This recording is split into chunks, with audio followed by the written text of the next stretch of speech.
নমস্কার সবাইকে। তো একটু অসুবিধার জন্যে এই দুদিন কোনো ভিডিও ছাড়তে পারিনি।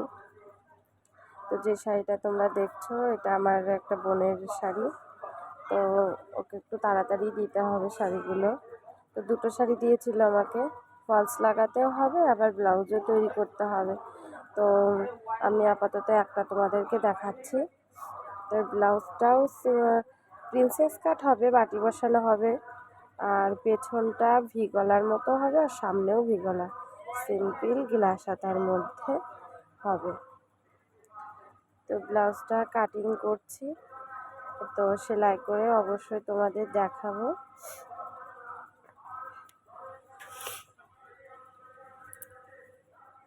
তোমরা কিন্তু সাথে থেকো।